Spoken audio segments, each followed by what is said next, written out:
I paid a grand total of £45 for this Nintendo Switch Lite. Now, this seems like a pretty good deal to me. However, obviously, it's not in the best of condition. We seem to be missing the thumbsticky bits from the thumbsticks, if that even makes sense, as well as the fact we have a big mark on the screen here, but the charging port seems to look okay. The eBay listing states, selling for parts or repair, not showing any signs of life when charging or not. The screen has 2 scratch lines across the front. There is a crack at the bottom right corner, as shown in the pictures. I think they're talking about this crack here. So we know what's wrong with it. It has no power. I'm going to plug in this little device, which is called a USB-C ammeter when it focuses, and it's going to tell me how much current the Switch Lite has. That might help me decipher what the issue is. So let's go ahead and put that in now. Nothing. Usually this screen here lights up blue.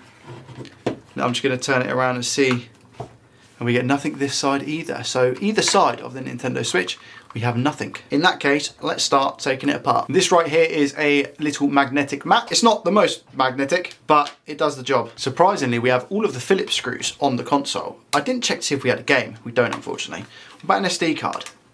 No. Not one of them either. Always worth checking. The Switch itself doesn't actually seem to be in that bad of a condition whatsoever. I can't see, this is on the inside anyway, I can't see any liquid damage from the liquid indicator, which is always a great sign. So we're going to take this board out here, which is the main board. We're going to inspect the charging port, and we're going to inspect the BQ and M92 chip on the back of the board. So let's do that now. This poor Switch looks like it's been absolutely starved of thermal paste. And this is the layout of how many screws you need to get to the motherboard part of your Nintendo Switch Lite. Now, if this was a PlayStation 5, you would need a magnetic table. A mat just isn't big enough for that many screws. Now we head on over to the scope. That was the thermal paste that I was talking about earlier. Let's check this port. How are we looking? Oh, we have some bent pins over on the right. Grab my tweezers and I'll be able to show you. You see just over here, we've got some bent pins. And on the bottom side, we actually don't look bad at all.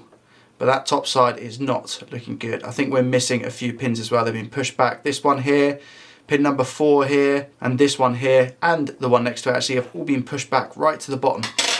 And if I can get this to focus, you might be able to see those pins at the back. There you go. You can see one on the left-hand side there at the back. So not good. How are the actual connections looking? A couple of them are soldered, which is weird to see. Usually when we look at charging ports, they're all like this golden color, but these, if anything, have had too much solder put on by the factory, which is nice, but also rare to see.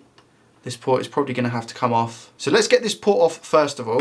And just for the fun of it, I know this isn't what I should be doing. We're going to check M92 and BQ now with the charger on and then the charger off to see if there is any difference. Multimeter is in continuity mode, which is the mode that beeps when we have a complete circuit. This is the M92 power IC. One of the probes is on ground and the other we're just going to test around the chip. What I'm going to be looking for is a beep of anything that connects to the chip. So if I beep here, you can see that these ones are facing away from the chip. This is ground. This side of these capacitors, if they beep, we have an issue.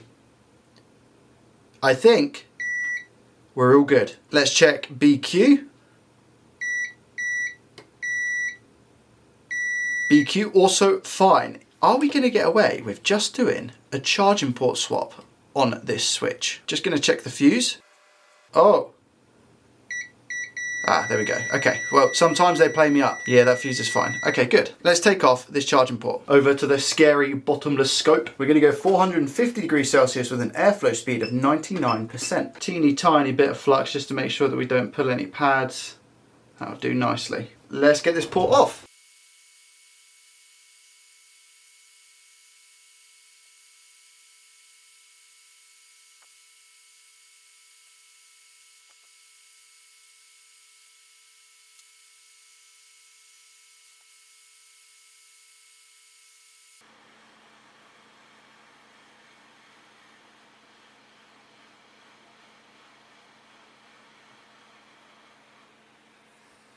Now we just need to clear up. Again, we're just adding flux here. I did end up putting a bit of flux when I was removing the port, just to help it. It took quite a while actually to get this port off today. Usually they're really quick. Now with our soldering iron adding leaded solder. Make it a little bit brighter, there we go. Just do all of the ground holes. Be very careful of this connector. And just leaded solder here as well. Sorry for the shakiness, there we go. And now we're going to wick it away.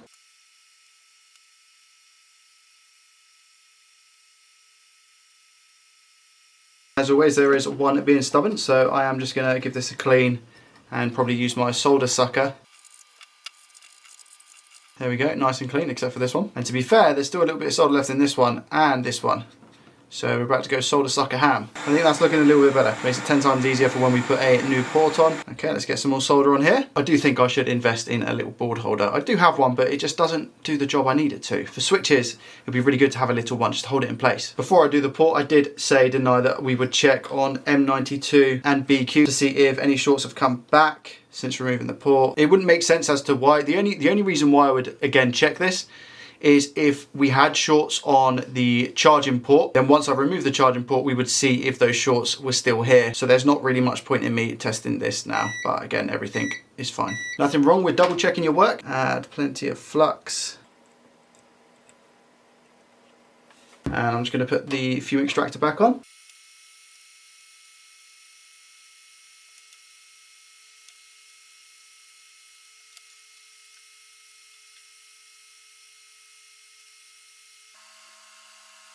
I had just a bit too much solder on this ground leg here, and it was causing interference with the solder next to it, with the pad next to it, so I had to suck up some of that solder. But we're now going to place a new port on. I'm just giving this again another clean. All tinned and ready for a new port.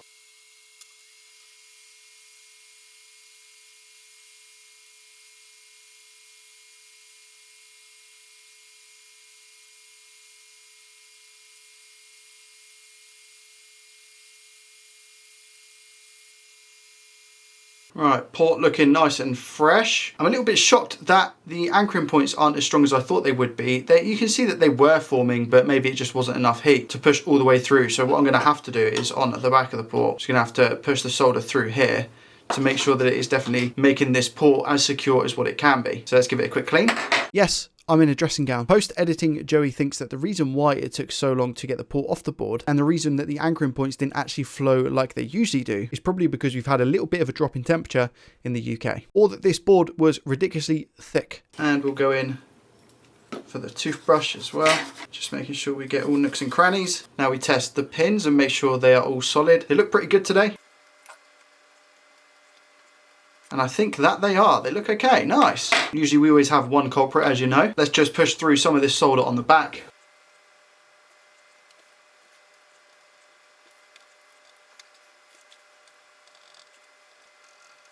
There we go, and you can see that it secures it a little bit more on those front legs. Nice. A nice, clean, tidy job. Let's see what we get on our little ammeter. Okay, let's see what the story is. I have the bare minimum plugged in just to check and make sure that we get something on the screen. Let's plug the ammeter in.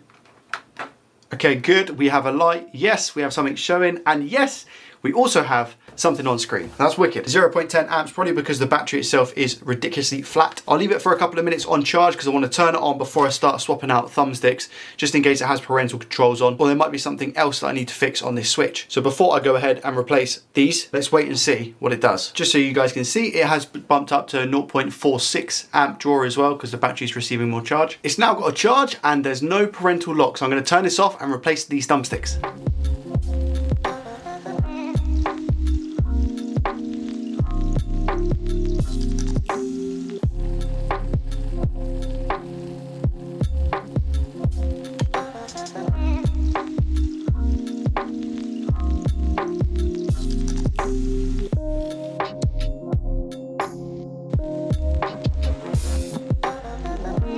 And here we now have a fully working Nintendo Switch. The only thing I have left to do is Dremel the port. So I shall go and do that now. This is after I've Dremeled but haven't cleaned, and this is what you need to look out for. There should be. You see all the metal shards that are in the charging port now? We need to get those out with isopropyl alcohol and a toothbrush. And now we just put the rest of the case back together. This is what we're looking like as a final product, and it's not actually turned out that bad. There are evidently some big scratches on it that I've not been able to really get out. However, if somebody just wanted a cheap working Switch on eBay, this is going to be the thing for them. I've tested a game, and as you can see, it's coming up here, Mario. The joysticks both work absolutely flawlessly, and we have saved another Nintendo Switch from the dump. If you want to see me fix some more Nintendo Switches, please feel free to click on the video up here and come and hang out with me over there. Otherwise, thank you so much for watching, and I hope to see you in the next one.